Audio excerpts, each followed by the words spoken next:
ॐ भूर्भुवः स्वः तत्सवितुर्वरेण्यं भर्गो देवस्य धीमहि धियो यो नः प्रचोदयात्। ॐ शान्ति शान्ति शान्तिः।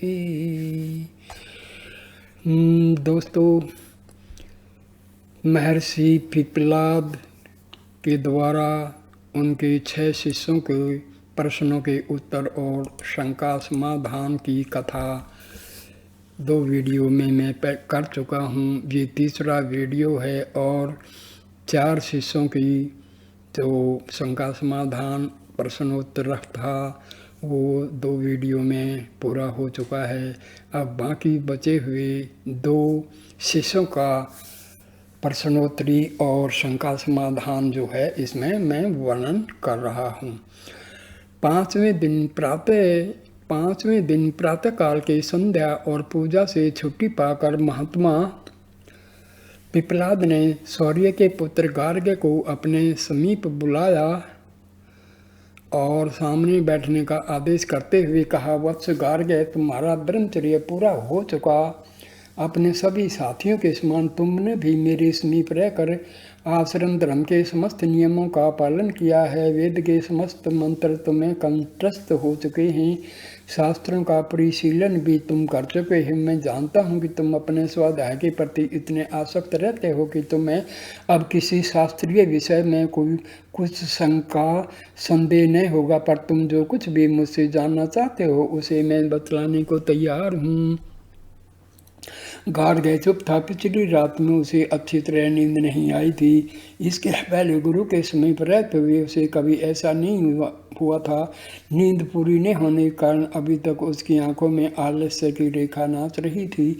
थोड़ी थोड़ी देर पर जम्हाई आ जाती थी। ब्रह्मचर्य के समस्त नियमों को पालन करने वाले गार्ग्य को नींद अच्छी तरह क्यों नहीं आई, इसे वह खुद नहीं जानता था। आज उसके मन में गुरुदेव से यही जिज्ञासा थी कि मनुष्य रात में सोने की इच्छा करने पर भी क्यों नहीं सो पाता। पर यहाँ आने पर वह सोचने लगा कि ऐसा ऊट-पटांग प्रश्न से गुरुजी क्या सोचेंगे। वह थोड़ी देर तक इसी बारे में सोचता रहा। उसकी आंखों में कड़वाहट थी और रह रहकर इसी बीच 2-3 बार जमाई ले चुका था। महात्मा पिप्पलाद लोक से सर्वथा विरत होने पर भी सब कुछ जानते थे। गार्ग्य की इस शारीरिक विकल्पता और मानसिक अवसाद का उन्हें पता लग गया।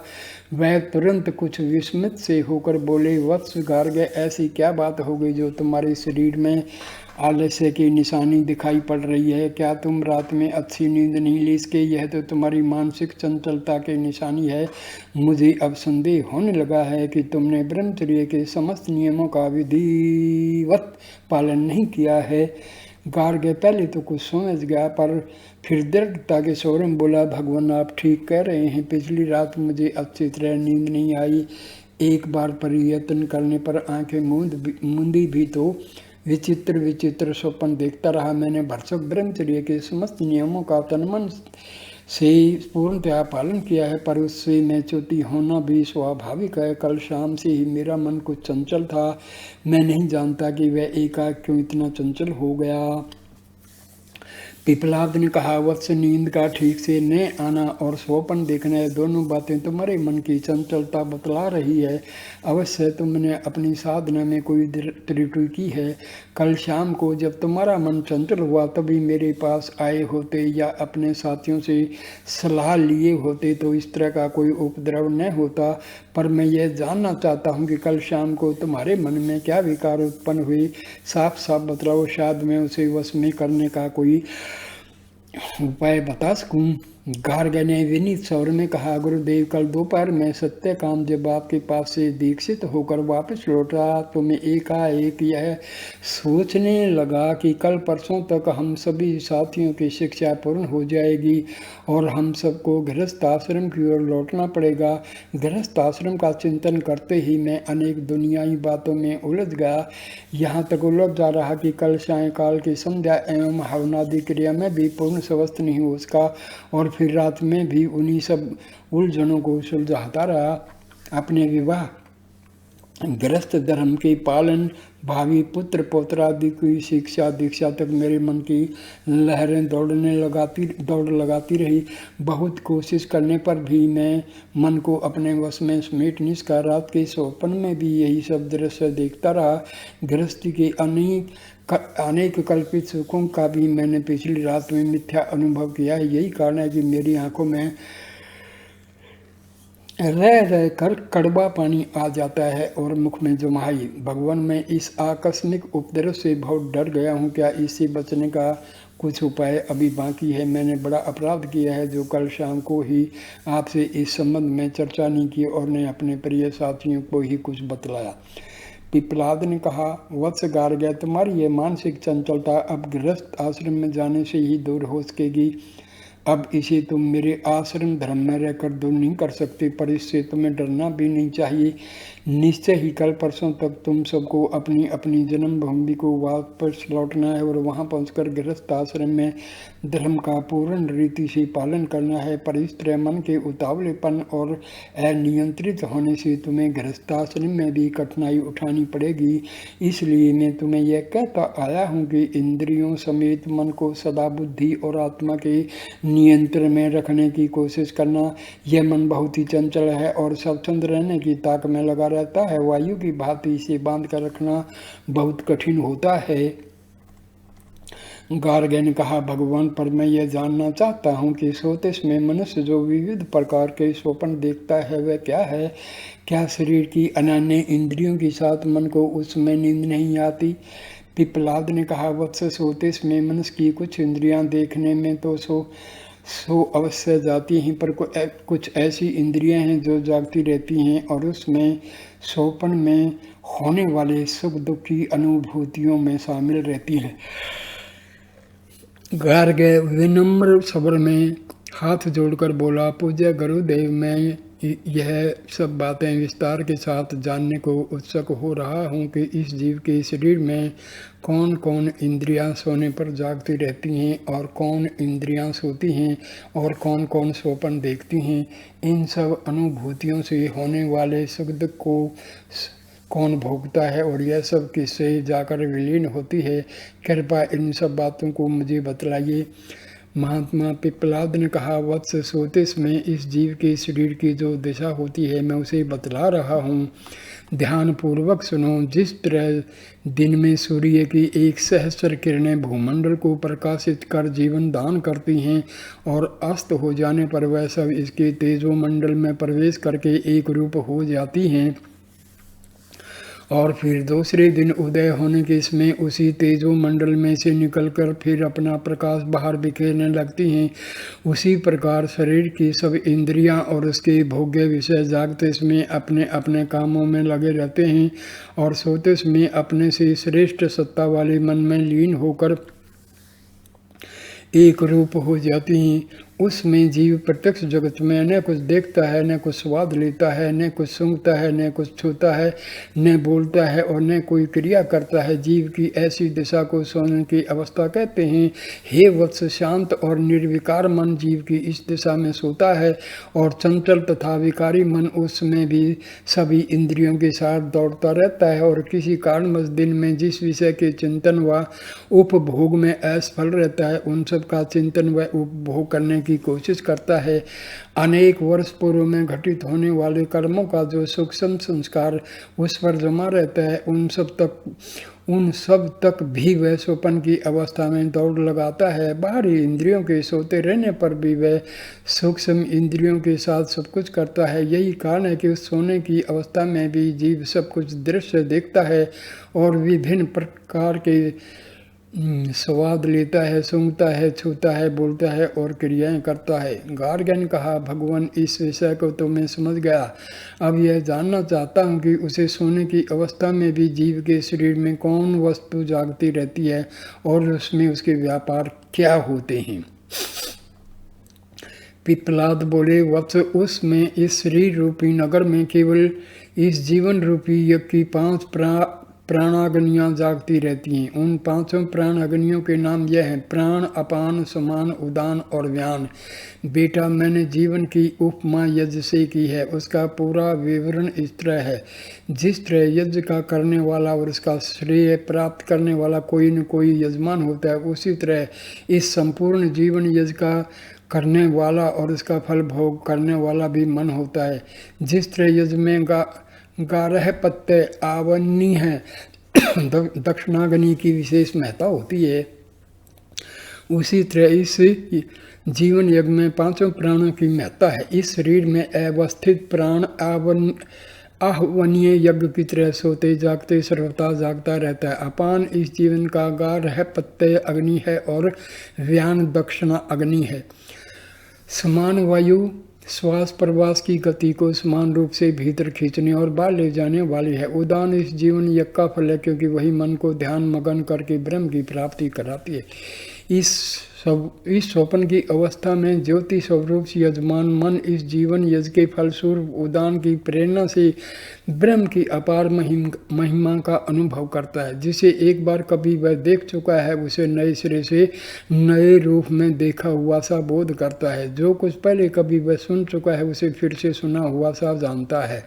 देश या विदेश में भी देखी या अनुभव की गई बातों या वस्तुओं को वह उस स्थिति में पुनः देखता या अनुभव सा करता है। यही नहीं, जन्मांतर में देखे या सुने हुए सत्य या असत विषयों को फिर से देखता, सुनता या अनुभव सा करता हुआ मानता है।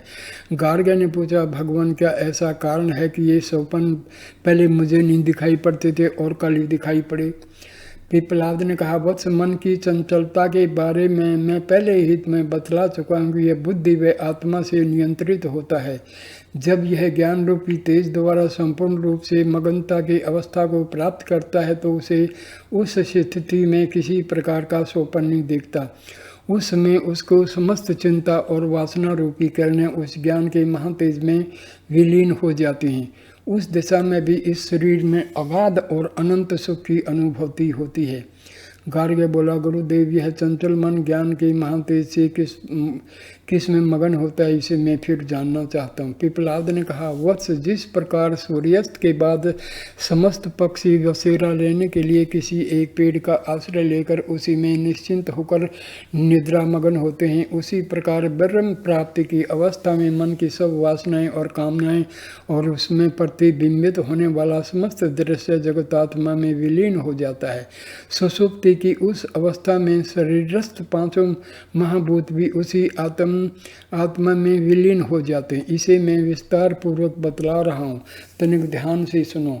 उस सुषुप्ति दिशा में पृथ्वी और उसकी अव्यक्त सूक्ष्म स्वरूप जल और उसकी अदृश्य अभिव्यक्ति वायु और उसका सूक्ष्म भाव, इसी तरह अग्नि अर्थात तेज तथा उसका अंतर आभास एवं आकाश तथा उसका सूक्ष्म मात्रा स्वरूप भीतरी आकाश का भाव सब उस अविकारी आत्मा में विलीन हो जाते हैं।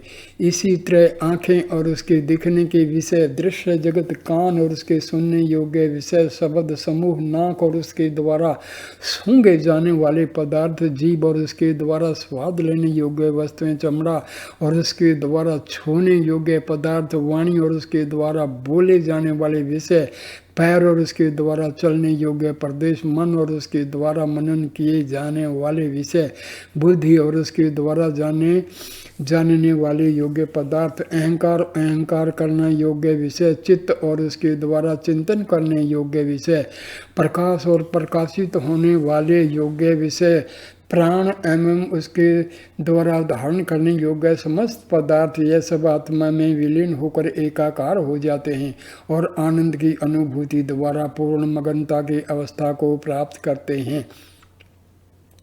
जिस प्रकार जल में प्रतिबिंब बढ़ता है, उसी प्रकार से इस शरीर में ज्ञान स्वरूप पुरुष प्रवेश करता है। शरीरधारी जीव जो कुछ देखता, सुनता, सूंघता, खाता, पीता, जानता या करता है, उन सब का देखने वाला, सुनने वाला, सूंघने वाला, खाने वाला, पीने वाला, जानने वाला या करने वाला वही ज्ञान स्वरूप पुरुष है।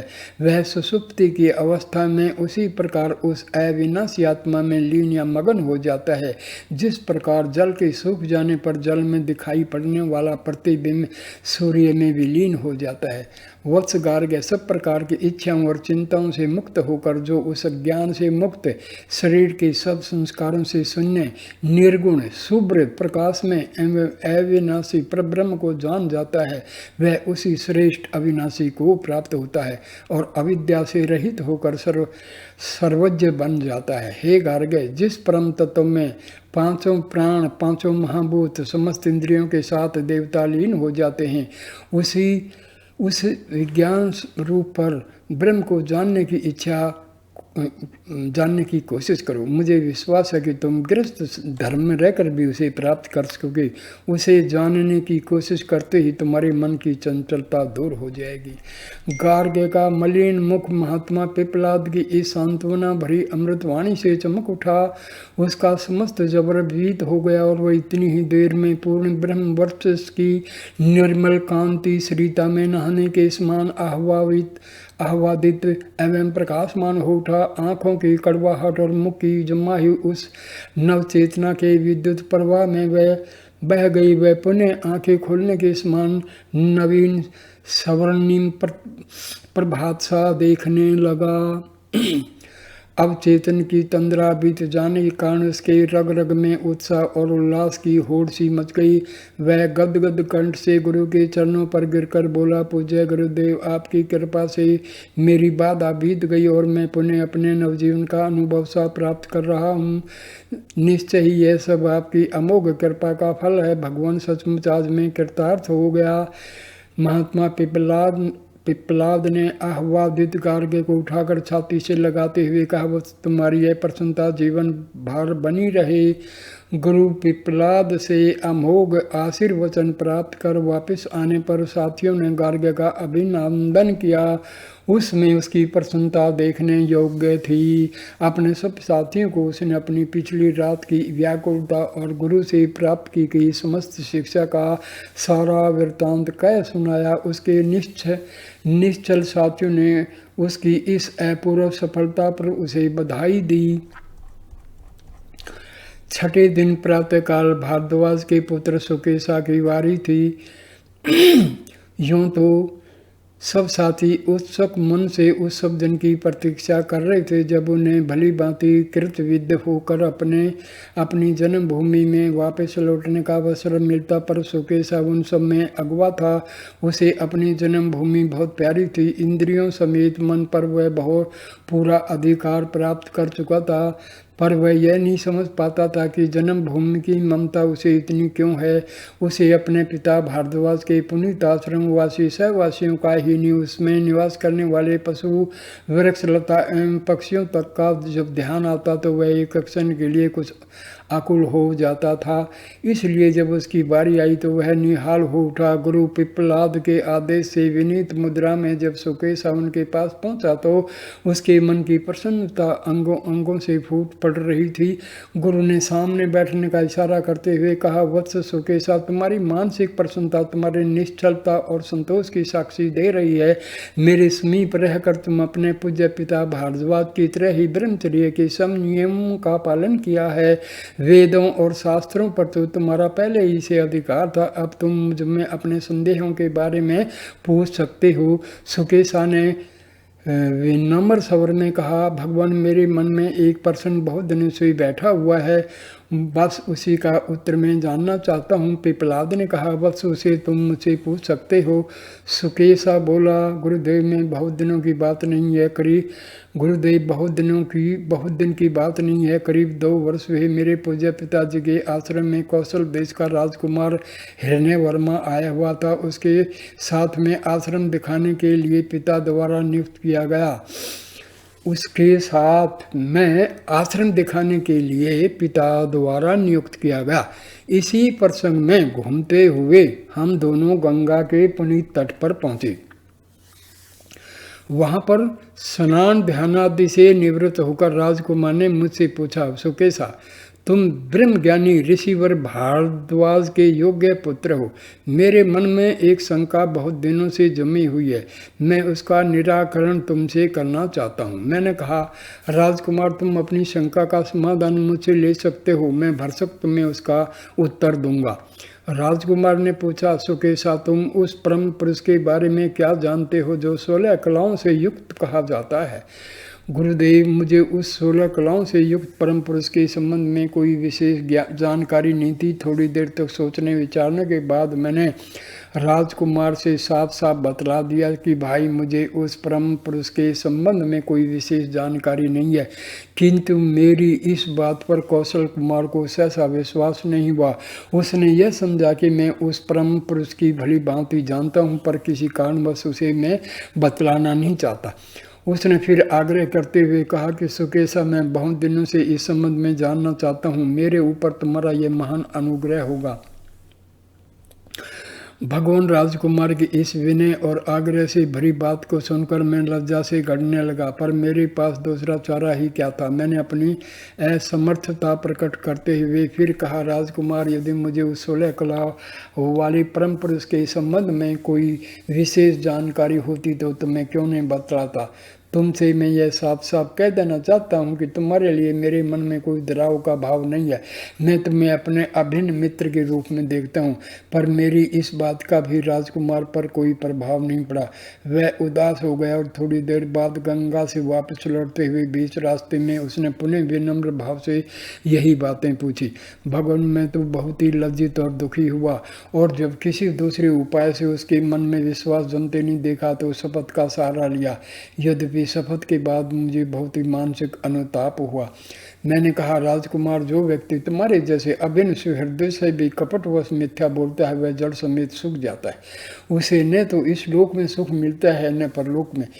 उस 16 कलाओं में से युक्त परम पुरुष को यदि मैं तनिक भी जानता होता तो तुमसे किसी प्रकार का दुराव न करता। मेरी इस बात से राजकुमार को संतोष हुआ और वह मेरे पूज्य पिताजी के पास वापस आकर उनकी आज्ञा ले चुपचाप रथ पर चढ़कर अपनी राजधानी को वापस चला गया। पूज्य गुरुदेव, इतने दिन बीत गए पर मैं उस परम पुरुष को जानने के लिए अब भी उत्कंठित हूँ।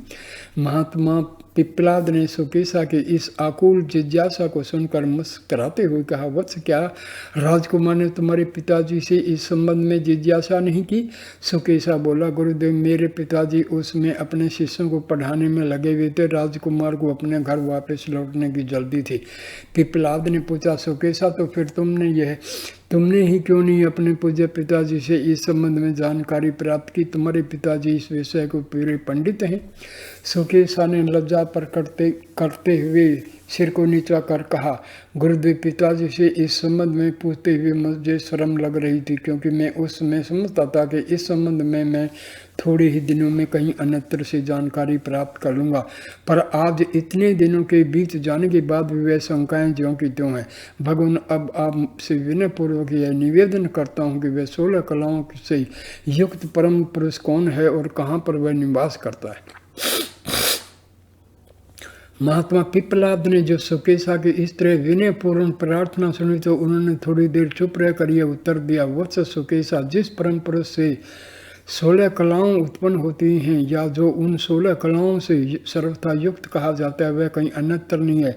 इसी शरीर के भीतर हृदय रूपी आकाश में विराजमान पुरुष है। सुकेशा को संदेह हुआ। वह बोला, भगवान, इस शरीर में तो प्राण अवस्थित है।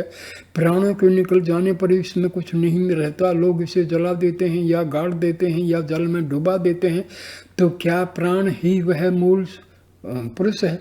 पिप्पलाद बीच में ही बोल पड़े, नहीं वत्स, वह मूल पुरुष प्राणों का भी रचने वाला है। जब वह यह सोच लेता है कि किसके निकल जाने पर मैं स्वयं बाहर निकलता हुआ सा प्रसिद्ध हो जाऊंगा और किसके स्थित रहने पर मैं स्वयं अवस्थित कहा जाऊंगा, तब वह इन प्राणों की रचना करता है, जो शरीर के 5 स्थानों में विभक्त होकर 5 कर्मों के व्यापार में रात दिन लगे रहते हैं। उन्हीं प्राणों पर वह अपने को मूल रूप से प्रतिष्ठित करता है। इसी प्रकार प्राण के रूप में ही वह सब प्राणधारियों के भीतर स्थित रहने लगता है और प्राण के बाहर निकल जाने पर जैसे वह स्वयं उसके साथ बाहर निकल जाता है, ऐसा रूपक उसने रच दिया है। उन्हीं प्राणों के द्वारा वह प्राणियों के भीतर अपने प्रति श्रद्धा की उत्पत्ति करता है, जिसके द्वारा प्राणी अपने मूलगत श्रेष्ठ रूप को कुछ कुछ समझने में असमर्थ होता है। श्रद्धा के अनंतर वह संसार के कर्म जाल के आधार पर स्वरूप वायु, तेज, अग्नि, जल, पृथ्वी, इंद्रिय, ग्राम, मन और अन्न को उत्पन्न करता है। अन्न से ही वह बल और वीर्य को प्राप्त करता है, फिर तप को, और तप के बाद समस्त लौकिक और पारलौकिक कर्मों के मंत्र को, उसके बाद उन समस्त कर्मों के मूल भोग के लिए समस्त लोकों को, और फिर उन लोक में उत्पन्न होने वाले सब प्राणधारियों के अलग अलग नामों को वह उत्पन्न करता है। यही सब उस परम पुरुष या मूल पुरुष की 16 कलाएं हैं जो प्राणियों के अज्ञान के कारण अलग अलग सी जान पड़ती। सुकेशा का यह ब्रह्म कुछ दोहरो चला था, पर उसने कुछ देर तक सोचने विचारने के बाद फिर पूछा, गुरुदेव, किंतु उस मूल पुरुष में यह 16 कलाएं किस प्रकार अवस्थित रहती हैं और किस प्रकार अलग अलग दिखाई पड़ती हैं, इस विषय को तनिक मुझे विस्तार पूर्वक बतलाने की कृपा कीजिए।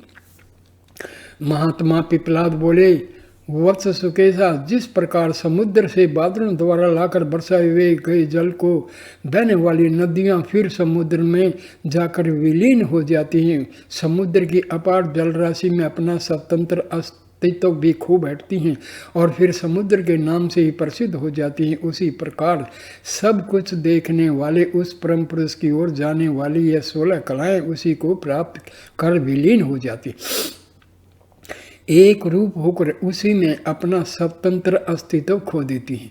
वह इस प्रकार मिलकर विलीन हो जाती हैं कि नदियों की तरह इनकी सत्ता का भी कुछ पता नहीं रह जाता। उस स्थिति में यह नहीं कहा जा सकता कि यह 16 कलाएं उस परम पुरुष से भिन्न हो सकती हैं या नहीं, बल्कि वह सब भी उसी परम पुरुष के नाम से प्रसिद्ध हो जाते हैं।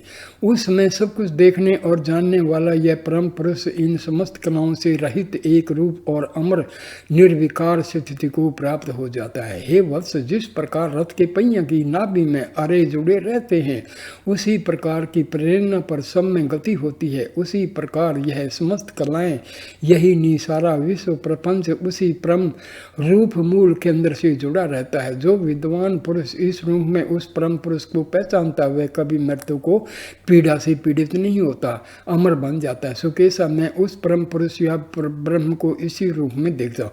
मेरी समझ में तो उससे बढ़कर दूसरा कोई चराचर जगत में नहीं है। महात्मा पिपलाद के इस अंतिम उपदेश को सुनकर सुकेशा का सारा भ्रम दूर हो गया। उसने सादर उनके चरणों पर गिरकर पवित्र धूल अपने मस्तक में लगाई। पिपलाद ने आशीर्वाद दिया, वत्स, अपने योग्य पिता की भांति तुम भी शोक संताप से रहित होकर जीवन बिताओ। अब जगत में तुम्हें भी कोई वस्तु अज्ञात नहीं रहेगी। सुकेशा इस अमोघ आशीर्वचन को हृदय से गूंजता हुआ समुत्सुक मन से अपने साथियों के समीप आया, जहाँ उसकी आकुल प्रतीक्षा हो रही थी।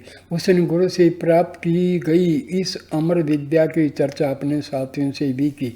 उस समय उन सब ऋषि कुमारों को असीम प्रसन्नता हो रही थी। उनके प्रसन्न मुखमंडल पर अगाध संतोष और शांति विराज रही थी। दूसरे दिन प्रातःकाल की संध्या पूजा से निवृत्ति प्राप्त कर सब ऋषि कुमार महात्मा पिपलाद के समीप आए और भक्ति समीप उनके चरणों में गिरकर बोले, गुरुदेव, आप निश्चय ही इस संसार में विद्या के सूर्य हैं। आप सबकी आपकी सहज कृपा रश्मि से हमारी अज्ञानपूर्ण आँखों में सदा छाई रहने वाली अविद्या की तमो राशि समूल नष्ट हो गई। पर ब्रह्म के निश्चित स्वरूप का सुखद आलोक हमें मिल गया, जिसे प्राप्त करना इस संसार में केवल कठिन ही नहीं वरन महान दुष्कर था। भगवान आपके अगाध ज्ञान समुद्र से निकलने वाले उपदेशामृत का पान कर हम सचमुच मृत्यु के भाव से मुक्त हो गए। आप हमारे पिता स्वरूप हैं। आपके उन उपकारों का ऋण वहन करने में हम सशक्त नहीं हैं। पूज्य गुरुदेव, आप जैसे परम ऋषियों के प्रति हमारा बारंबार का नमस्कार है। इसी चराचर संसार की स्थिति आप ही जैसे वीतराग महात्माओं के कारण है। शिष्यों की विनय पूर्ण बातों को सुनकर महात्मा पिपलाद ने मुस्कुराते हुए कहा, ऋषि पुत्रों, मैं हृदय से कामना करता हूँ कि तुम्हारे मार्ग मंगलमय हो और तुम्हारी इच्छाएं पूर्ण हों। तो यहाँ पर ये कथा संपूर्ण रूप से समाप्त हो जाती है। दोस्तों धन्यवाद, शुक्रिया, नमस्कार, जो आपने बड़े ध्यान से, धैर्य से ये कथा सुनी। अब कृपा करके तीनों वीडियो बड़े प्यार से सुनिए, सुनाइए दोस्तों को, घर वालों को, बच्चों को। ये असली ब्रह्म विद्या महर्षि पिपलाद जो थे प्रश्नोपनिषद के ऋषि थे, छोटे मोटे नहीं, ब्रह्म ऋषि थे। तो कृपा करके इनको आप ध्यान से सुनिए और इस वीडियो को लाइक कीजिए, कमेंट कीजिए, शेयर कीजिए और मेरे चैनल को कृपा करके सब्सक्राइब कीजिए। नमस्कार, नमस्कार, नमस्ते दोस्तों।